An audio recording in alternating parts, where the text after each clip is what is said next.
안녕하세요. 지금 이 시간은 슈도모나스와 유사 세균에 대해서 말씀드리는 시간입니다.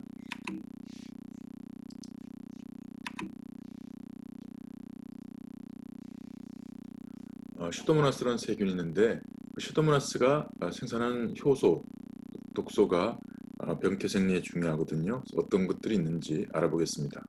그리고 슈도모나스는 보통 항균제의 내성이 강한데 이런 슈도모나스 감염증에 어떤 항균제를 써야 되는지에 대해서도 알아보도록 하겠습니다.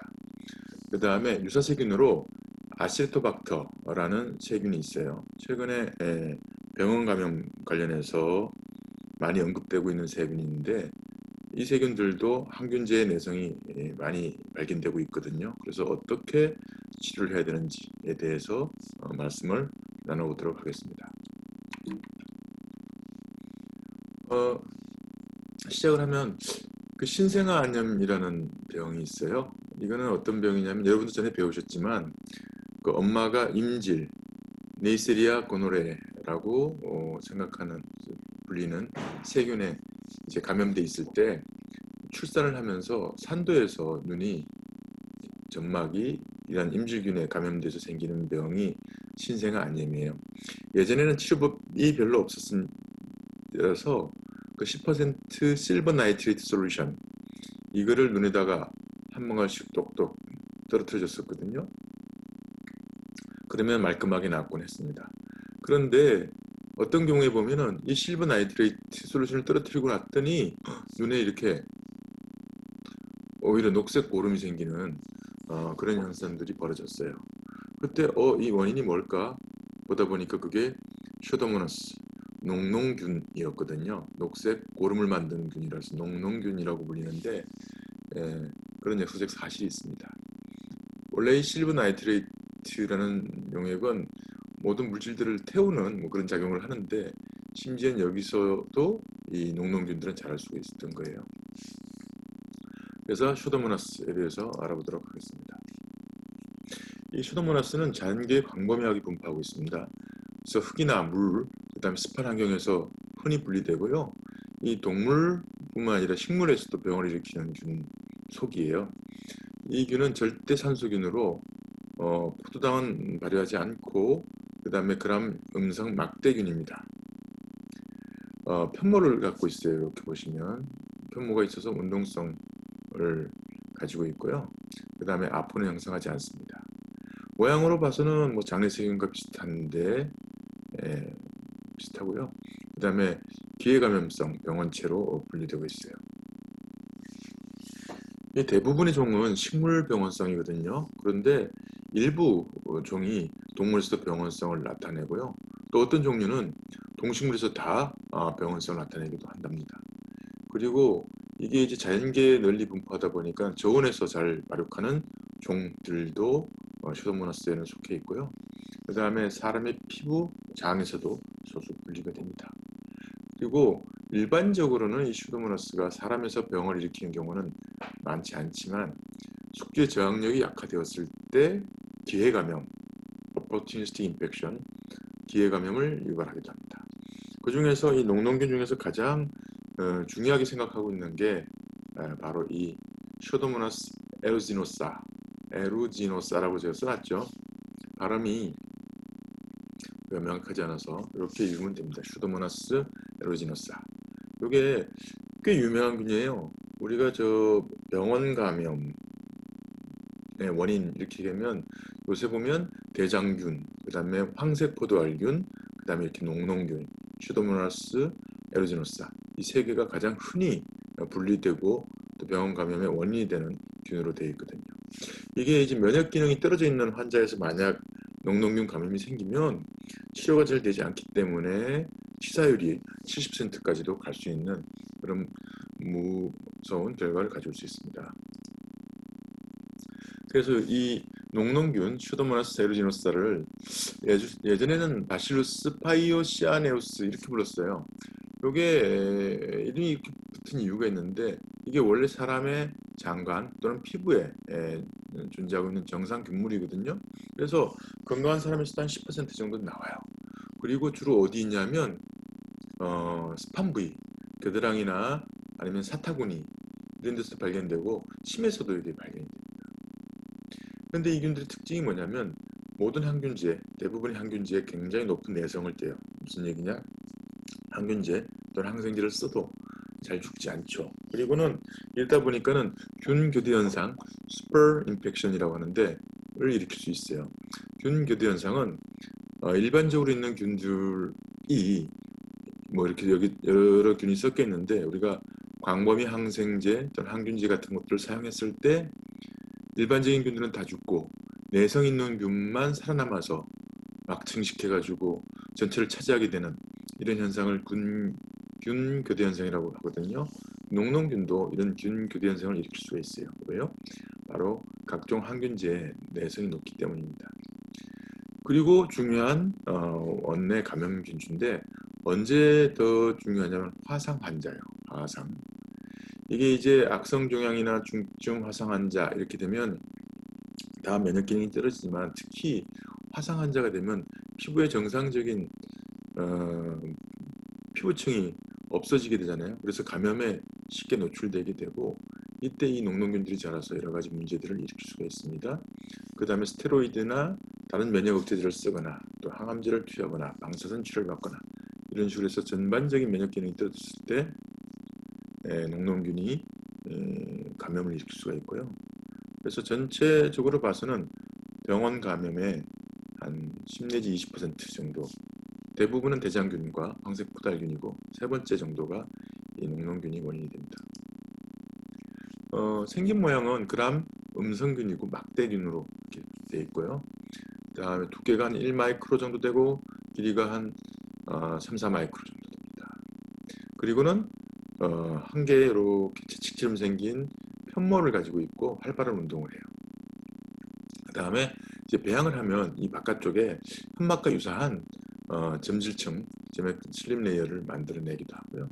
그 다음에 성모가 있어요. 이렇게 보면 틀들이 보이시죠? 이런 것들이 숙주세포에 부착하는데 관여하는 걸로 그렇게 되어 있습니다. 이게 자연계에서 굉장히 적응력이 강한 미생물로 잘 자라고요. 그 다음에 영양 요구도 단순해요. 그래서 어디서든지 잘 자랍니다. 그런데 이제 산소는 있어야 되고, 그런데 산소가 없는 환경에서는 질산염을 이용해서 성장할 수 있다 이렇게 되어 있잖아요. 그래서 아까 말씀드린 그 실버 나이트레이트 용액에 그 나이트레이트 질산염들이거든요. 그걸 먹고 자라서 감염을 일으키기도 한 그런 사례가 있는 겁니다. 이게 이제 이름이 농농균이라고 이름 붙은 이유가 뭐냐면 이 균을 우리가 인공 배지에다 배양을 하면요. 이렇게 보이시죠? 녹색 또는 노란색의 형광성을 띤 색소를 생산해서 이렇게 배지를 녹색으로 만들어요.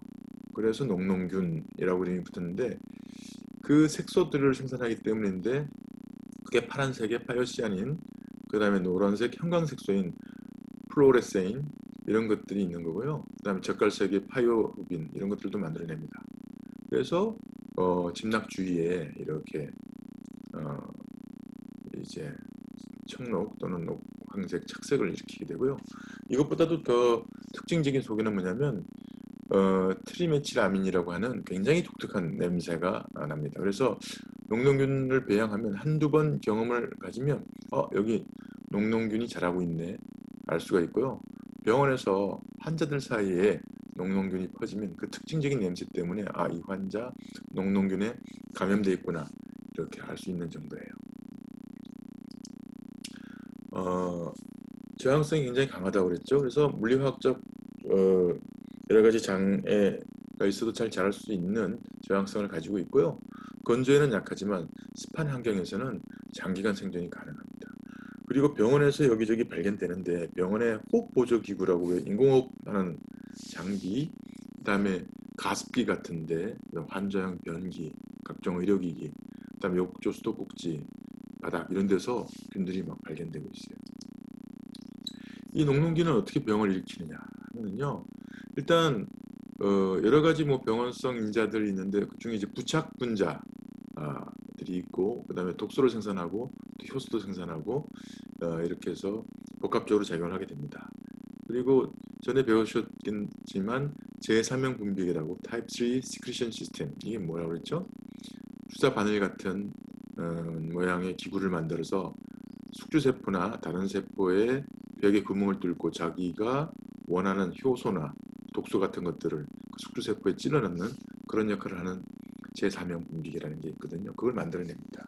이게 이제 유전자 섬으로 만들어낸다고 전에 배웠죠. 예, 그런 기전들이 있고요. 부착할 때는 편모로도 부착을 하고 선모로도 부착을 하고, 그 다음에 이 그람 원성균이라서 세포벽에 LPS가 있거든요. 이 LPS를 이용해서 달라붙기도 하고요.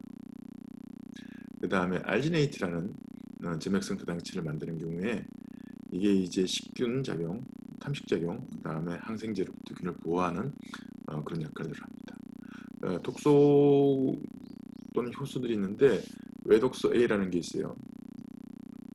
ETA라고 번역되어 있는데 이 단백질 합성을 억제하거든요. 그래서 화상 부위에서 이 균이 자라면서 독소를 생산하면 단백 합성이 억제되니까 세포들이 죽어요. 그래서 피부가 괴사되게 되고 눈에 감염되면 눈의 각막이 손상되고 그게 반복되면 뭐 실명할 수도 있고, 그다음 폐 감염을 일으킬 수도 있고 이런 상황입니다. 그래서 그 엑소톡신 A가 있고, 그 다음에 엑소엔자임 S, 엑소엔자임 T, 그 다음에 류코시딘, 엘라스타제, 알칼라인 프로테아제, 포스프리파지 C, 람놀리핏, 이런 다양한 독소와 효소를 생산하고요. 그 다음에 파이오시아닌이나 파이오베르딘 같은 색소들도 생산하는 걸로 되어 있습니다. 제3형 분비계라고 말씀을 드렸는데 세균들이 가지고 있는 이런 분비계들 종류가 여러 개가 있어요. 1, 2, 3, 4 이렇게 있는데 농농균이 가지고 있는 게 이제 3번 타입의 분비계를 가지고 있었다 이런 말씀이고요. 그 다음에 보시면 1번 타입도 있고 지금 5번 타입도 있고, 그 다음에 4번, 이런 3번, 4번 이런 식으로 이제 여러 가지 것들이 발견되어 있습니다. 아마 세균들이 자기들이 살기 위해서 잘 살 수 있는 환경을 만들기 위해서 이런 분비계들을 만들어서 효소나 독소 같은 것들을 숙주세포에 주입하는 그런 걸로 되어 있어요. 농농균은 기본적으로 여러 항생제, 항균제 내성을 가지고 있다라고 말씀드렸죠. 이거 보세요. 우리가 이제 이게 이제 디스크인데 항균제 디스크를 이렇게 세균을 바른 다음에 항균제 디스크를 일정 간격으로 놓고 난 다음에 배양을 하면 정식이 억제되는 클리어존, 정식 억제대가 나타나거든요. 이 직경을 재서 여기에 내성인지 아니면 중간인지 감수성이 있는지 이렇게 판단을 하는데, 요거 보시면 이게 농농균 키우는 건 줄 아시겠죠? 보통 배지가 이렇게 사진 찍으면 노랗게 나오는데 이거는 이제 녹색으로 보이지 않습니까? 보시면 일반적인 항생제에 대해서 감수성이 없어요, 거의. 이게 이제 돌연변이를 통해서 항생제 내성을 획득도 가능하고요. 그 다음에 포린 단백이라고 하는 그람음성균 아우터 멤브레인에 있는 단백질이 항생제 투과에 관여하는데 여기에 돌연변이가 생겨서 항균제가 못 들어오게 그렇기도 하고요. 그 다음에 다양한 베타락타마제를 생산해서 어떻게 되죠? 그러면 페니실린 계통이나 세팔로스프린 계통, 페넴계나 세펜계 항균제를 무력화시키는 그런 역할들을 하죠. 이게 거의 모든 병원 환경에서 분리가 되고 있고, 말씀드린 것처럼 각종 병원 기구에 들어서 발견되고, 심지어는 약한 소독액, 비누, 안약, 그 다음에 증류수 이런 데서도 발견이 돼요. 그래서 깨끗하게 유지를 해야 되고요. 그 다음에 이게 감염을 일으키면 신체 거의 모든 조직을 감염시킬 수 있고, 특히 화상 환자에서 문제가 되고, 그 다음에 상처 부위나 각막 조직, 또 요도, 폐 조직에서도 균들이 분리되는 그런 상황입니다. 그 다음에 이게 몸 속으로 들어가면 세균성 심내막염도 일으킬 수 있고, 또 위장염도 일으킬 수 있습니다. 면역 기능이 아주 떨어지는 환자에서 농농균 폐혈증이 생기면 사망률이 굉장히 높고요. 면역이 저하되어 있는 환자에서 이렇게 농농균에 의한 폐혈증이 생기면 80%가 죽는 그런 치명적인 결과를 가져오게 됩니다. 임상적으로는 여러 가지 병들을 일으킬 수가 있는데, 일단 호흡기 감염으로 기관지 감염을 일으킬 수가 있는데, 무증상으로 지나가는 경우도 있지만 심한 괴사성 기관지 폐렴을 일으킬 수도 있고요. 이렇게 되는 데는 기저질환들이 있어야 돼요. 영양실조가 있다거나 만성 폐질환이 있다거나 낭성 스미증이 있다거나 시스틱 파이브로시스를 낭성 스미증이라고 그러고 우리나라 사람한테는 많지 않지만 백인들한테서는 유전병으로 많이 있습니다. 이게 어떤 병이냐 하면 간단하게 말씀드리면 우리 몸에 뽑기에 있는 조그만 틀들이 있잖아요. 그게 어떤 역할들을 하죠?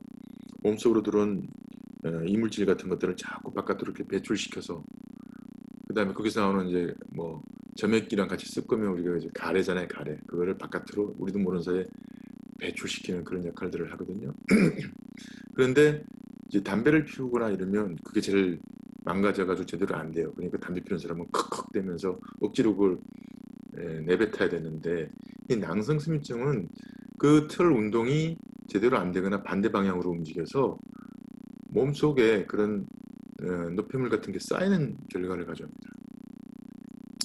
그러다 보니까는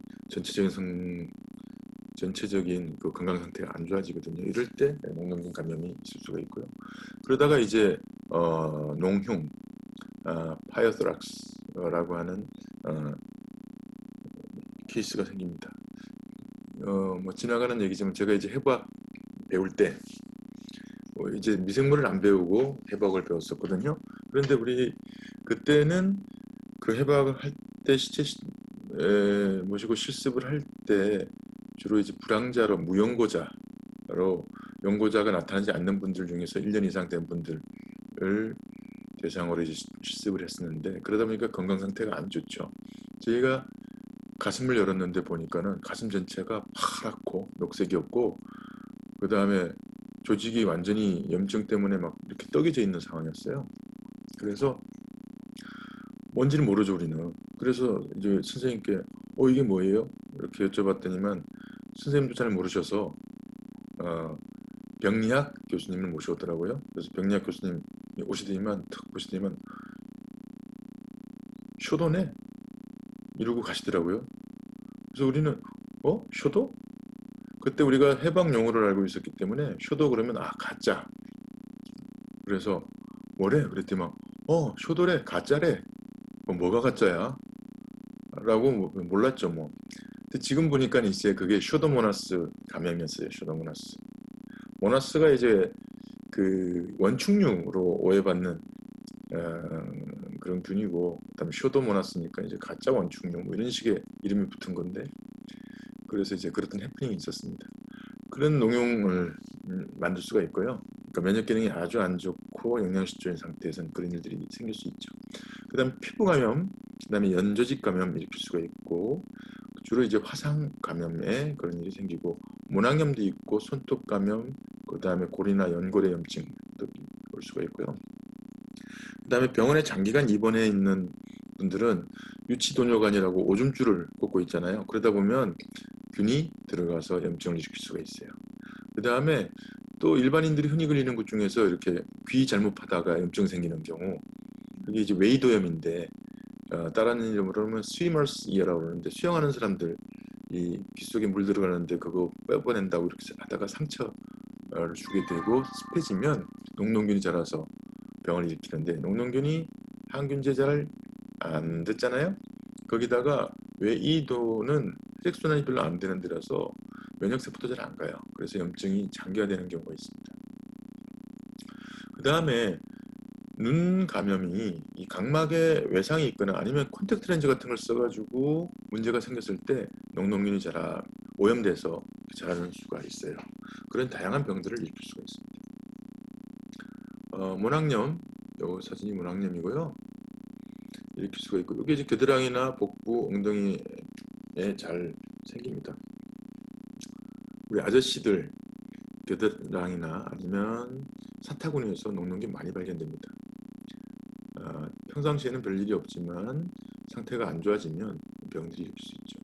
그 다음에 말씀드린 것처럼 균혈증, 혈액 속에서 농농균이 발견되거나 심내막염도 만들 수 있는데 심내막염 자체는 그렇게 흔하지는 않고요. 기타 뭐 소화기나 중추신경계, 근골격계 이런 데로도 갈 수가 있어요.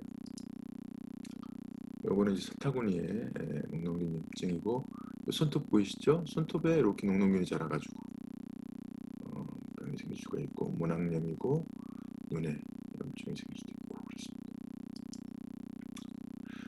그렇습니다. 녹농균은 이제 바깥에서 보면 보이고 특징적인 냄새가 나고 이러니까는 이제 진단이 가능한데, 이게 실제로 병이 녹농균 때문에 생긴 건지 아니면 다른 균에 의해서 생긴 건지 감별은 필요하다는 내용이고요. 대부분의 항균제가 녹농균 감염증에 효과가 없지만 아미노글리코시드하고 콜리스틴, 폴리믹신 이런 것들을 쓸 수가 있긴 합니다. 그런데 이것도 장기 투여하면 또 내성이 생기고, 그래서 중증 환자에서는 여러 가지 약제들을 병합해서 쓰는 그런 요법들이 개발되어 있는데, 요새는 뭐 이제 많은 항생제들이 개발돼서 시도되고 있으니까요. 임상 현장에 가시면 어떤 약을 쓰는지 한번 알아보시는 게 좋을 것 같습니다. 그 다음에 이 면역법이 개발은 됐어요. 그래서 능동 면역 또는 수동 면역요법을 사용이 가능한데, 능동 면역은 뭐죠? 항원을 집어넣어서 우리 몸 속에서 항체가 만들어지도록 하는 게 능동 면역이죠. 수동 면역은 뭐죠? 수동 면역은 만들어진 항체를 대신 넣어주는 거예요. 이걸 언제 쓰냐 하면 화상 환자가 녹농균에 감염될 가능성이 있거든요. 그때 쓰게 됩니다. 그래서 칠가 닭과 백종인 쇼드젠이라는 게 개발돼서 쓰는데요. 이게 이제 어떤 의미냐면, 화상을 입으면 보통 피부에 화상을 입으면 피부가 다 소실되죠. 그러면 그 상태로 조직이 나오면 상처가 수축이 돼가지고 구축이 일어나서 움직일 수가 없어요. 그래서 어떻게 하냐면 피부 이식 같은 걸 합니다. 그런데 녹농균에 감염돼 있으면 피부 이식을 할 수가 없어요. 피부가 다 떨어져서 녹아서 떨어지기 때문에. 그래서 화상 환자에서는 화상 치료를 위해서는 녹농균 감염을 막아줘야 되거든요. 그러기 위해서 이런 백신 같은 것들을 사용할 수가 있습니다. 그런 의미에서 녹농균은 이제 임상적인 의의를 가지고 있고요. 그 다음에 녹농균 비슷한 균 중에 뭐 보콜데리아라고 불리는 뭐 균들이 있고요. 그 다음에 이게 이제 옛날에 뭐 액티노바실루스라고 불렸다가 이제 이름이 이렇게 바뀌었다고 합니다. 그 다음에 스테노트로포모나스라는 균들도 있고, 아시네토박터 속에 속하는 균들도 있는데, 그 중에서 이 아시네토박터 속에 속하는 균들이 요새 자꾸 언급이 되고 있어요. 왜냐하면 아시네토박터 중에 아시네토박터 마우만이라는 균이 있는데, 이게 병원에 있는 환자에서 자꾸 분리가 되거든요. 그래서 특히 중환자실 환자에서 뒤에 감염 일으켜가지고 뇌막염, 폐렴, 폐혈증 일으키는 것 때문에 이제 문제가 되고 있고요. 이 균도 여러 항균제에 내성이 있기 때문에 관리를 잘 해주지 않으면 치명적인 결과를 가져올 수 있어요. 그래서 중요하게 생각하고 있습니다. 예, 이상 마치겠습니다.